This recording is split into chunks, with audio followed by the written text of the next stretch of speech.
Hi guys, how's it going? Welcome back to the channel. And today we're going to be looking at the 5 top potential OP strikers in FIFA 22. Because there's a new FIFA, there's always going to be overpowered strikers that are low rated that we can all use at the start of the game to get higher up in those divisions and prepare for a potential FUT Champs team. So if you're ready, and if you liked and subscribed, let's get into it. So up first we have Jonathan Rodriguez. As you can see, he's got good pace, good shooting, good dribbling, and these are all high stats that you kind of need for the start of FIFA 22, as you're going to come up against players who might already have really good players because they spent FIFA points, or they've used their FIFA points from the Ultimate Edition, or they've just got good packs because of drafts, or they've just got good packs in general because of the welcome packs and things like that. So always having a good striker is vital at the start of FIFA to get you those goals to win matches. He's also got a high medium work rate, which means that he's always going to be sitting sort of behind on the line of the defence and nowhere sort of below the halfway line, which is always great because then you can feed him in the ball, especially with that 88 pace. It's really going to be vital. He's also got 4-star skill moves, so he's going to be quite agile on the ball, quite good with his dribbling, which is always good for the games where you come up against tough defenders, because people will be learning about the new systems, and also in FUT Champs and online in general they've changed the settings now, so it's stuck to a specific set of settings that everyone has to use. So if you come up against someone who can't use them properly and can't defend properly, then having a pacey striker with agile dribbling is going to be really effective. And also he can be a good weekend league sub, which also brings into his cons a little bit. So he has bad league and nation links just because he's in the Mexican league and is Uruguayan. Obviously you can fit him in with the likes of Valverde, Cavani, that's what I mean. Can't really think of much else apart from those two. That's not really going to get you anywhere with having him in a starter team. So having him as a super sub might be able to come in clutch in the 70th, 80th minute of the game where you really need a win, and he comes in off the bench fresh with that 88 pace, good dribbling, good shooting, and he can win you the match. He's got the height of 5'10", which isn't awful, but it isn't the best. This year from the beta, I can't really say that much, but I did get a code for playing the beta, and from what I see, his big men, if it stays the same, are kind of usable this year. I'm just hoping that it's not another flashback of FIFA 21 where the likes of Haaland, Haaland, Lewandowski and all of that are quite unusable, which will be a shame. But yeah, that pretty much brings me on to my next striker. And this brings me on to my next striker, the young player called Isak. As you can probably see from his stats, he's quite good this year. He's got a little bit of an increase. Stats aren't confirmed, but this is what I've seen from Twitter leaks. So anything in this video, it might not be confirmed when the full game comes out, but this is what I've seen from Twitter accounts that leaked the stats early on. So as you can see, he's got good pace, good shooting, decent dribbling. His height, again, it could be effective from what I've seen on the beta, being 6'4", so he's going to be in there to win those headers from crosses, which could be effective this year. He's got high-low work rates, so he's always going to be on the back of the defensive line, which is always going to be good, again, for, with a good pace. He can run in behind, especially with a chemistry style like a Hunter, Catalyst, Hawk, any of those chemistry styles that obviously get you better increase in pace, shot, dribbling, physicals. You've also got 4-star skill moves and 5-star weak foot, so you can shoot on either foot, which is always brilliant. You see the likes of Heung-min Son, you see the likes of Neymar, and they're always really good when they've got 5-star weak foot. And also having the skill moves, again, like with Jonathan Rodriguez, he's going to be really agile on the ball for a big man. The only cons that I found with him are just his nation links, obviously being Swedish. You can link him up with the likes of Forsberg, Ibrahimovic, and again, there's not much to go off with that. So and plus as well with the likes of Ibra, they're quite slow this year, so it's not really effective. Obviously he's not in a bad league.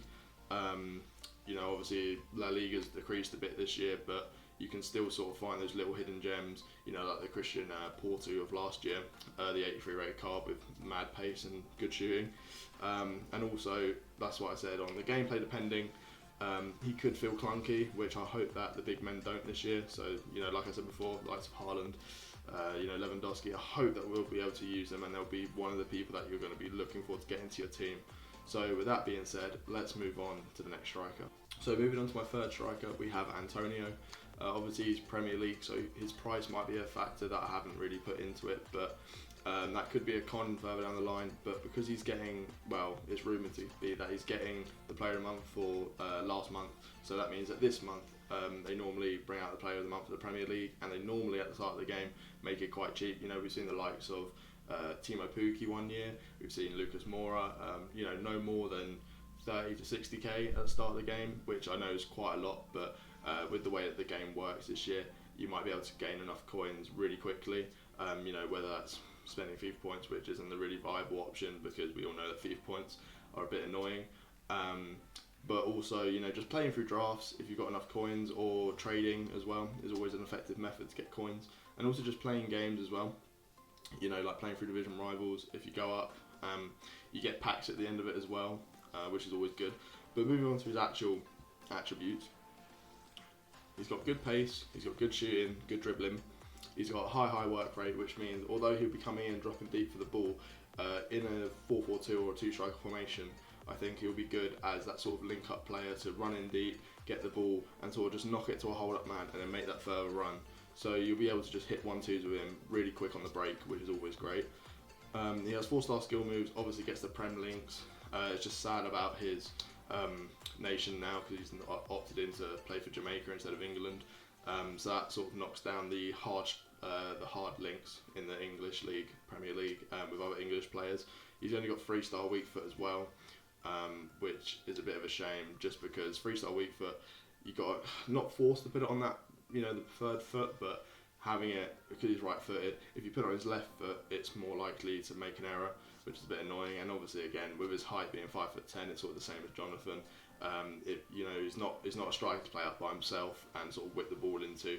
Unless you're really good at sort of making the plays through the middle, I'd opt for getting a two-striker formation, him with a big man up top, and then use that to try and score your goals, or, you know, ping the 1-2s, make the plays like that. But with all that said, he looks like a pretty good card this year. And obviously with the player of the month coming out, it might decrease his price, since he'll still be in packs and people might need to use him, but it might increase his price as well, since people might need to use an Antonio itself to go in. So it's all viable and just what the SBC actually is and what the requirements are. But if it doesn't require to have Antonio actually in the SBC, I would say that it would probably decrease his price a bit to make him a little bit cheaper for those guys that want to go for a Prem team right at the start. So with that all being said, it is a really good card, and let's move on to my fourth striker. So moving on to my fourth striker, we have Quincy Promes. And also, you know, we all know that Quincy Promes throughout the years has always been that sort of super sub that you want for the weekend league. And also with his upgrades that he has got, I know that he got into a spot of trouble last year, so one of his cards didn't really get that upgrade. But hopefully this year he's back stronger, now playing back in the Eredivisie with Ajax. So, you know, we always know he's got good pace, good shooting, good dribbling, which is always, again, with all these strikers, you can see a common theme here. They've all got, you know, good pace, good shooting, good dribbling. And he's got 5-star skill moves and 4-star weak foot, which is always a plus, because having those 5-star skill moves, it allows you to use other skill moves that other players wouldn't allow. So for instance, if you had 4-star skill moves, you'd only be able to do a Berber spin, which is a lot slower than what a McGeady spin would be. So having that snappiness in the McGeady spin as well, with the elasticos, and, you know, other things like the sombrero flick as well. Skill moves like that can really make the difference whenever you're trying to catch someone out who's a good defender, because you can just snap the skill moves pretty quickly, and it might not be enough time for the defending player to react to what you've done. Also having high medium work rates again, he will just sit on the line of the defence, but also he'll drop back in to get the ball, because he's originally positioned as a cam.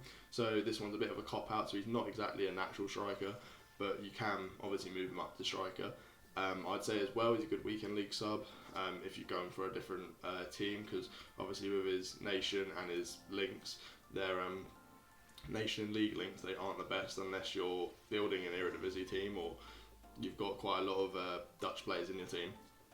And as well with his height, 5'9", it's the shortest out of all the strikers that I've shown today, and that shows.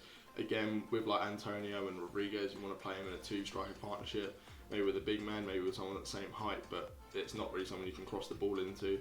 I'd say, you know, Promes, you can use him as a winger as well, just because he has that raw pace where you can just sort of get out of the wing. So if you do have another striker, you can combine, you know, 2 strikers you've seen today. So maybe Promes on the wing as a sub, and then Isak through the middle. so you could use some of those. But again, like that's pretty. I'd say Quincy Promes is almost the complete all-rounded sort of striker, centre forward type, just to sort of link players in and also get in behind and just use his pace to sort of get past defenders. Although I know defenders have got pace boosts this year, but again, I just think with the agility, with the skill moves, there's just everything combined. Quincy Promes can be a really good player at the start of the game this year. So now I'll move on to my fifth and final striker. And now moving on to the final player of the video, Donny Madden. He's moved this year, so he's moved to Borussia Dortmund, which gives him the good links between Royce, Haaland, Reina, Guerrero, players like that, where they could be useful in the teams that you need, especially like with Emre Can. He looks like a quite good midfielder. Might watch out for him. Also, you can see that he's got good pace. Again, pace, shooting, dribbling. All these players, although they might seem quite one-dimensional within what I've seen, but in traditional FIFA terms, this is quite the striker that you want to look out for. The quick, agile players that can get past defenders and create play, especially in the latter stages of the game. He's got 4-star skill moves, so again, with the majority of the strikers, having the skill moves is a real big bonus. He also has 3-star weak foot, which I forgot to include on the cons side. But yeah, like I said, it's not a big deal. If it was more like a 2-star, it would probably be more of a hindrance. But he's got good league links now to the Bundesliga, which is another big league. So using that, you could be able to create a bit of a hybrid there. And also, again, with all these players, regardless of if you use them in starter teams, if they're in your 11, or if they're on the bench, they're always going to be a good sub to use. Even if they're not in the starter squad, so that's always a plus. So the cons I've seen is okay nation links, because although Dutch has a variety, you'd have to have quite a lot of Dutch players or a full Dutch team to actually get him in there with the likes of Wijnaldum, Van Dijk, pretty much most of the good Dutch players this year. Memphis Depay, things like that. His height again, 5'10", like with most of them, I've pretty much said it enough already. But play him in a 2. That's probably the best way to do it. Unless you are that type of person who likes to cross in the ball, I'd opt in, for maybe another player that I've thrown in here, like Isak. And he's got medium-low work rates, which is pretty annoying, just because although he won't be sitting on the line of defence, you can always use the player instructions like getting behind, stay forward, just to try and counteract those work rates. But having him there naturally, so he might drop in a lot more. But at least on the defensive side that he's going to not be dropping in enough to be with your midfielders, but he'll sit enough, just creating a gap between the striker and the midfielder.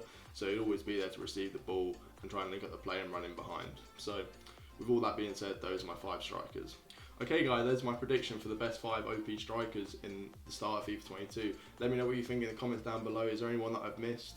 As the ratings come out, we'll see who else can be included onto this list, but let me know your thoughts and feelings down below in the comments, and don't forget to like, subscribe, look after yourselves, look after your loved ones. Peace.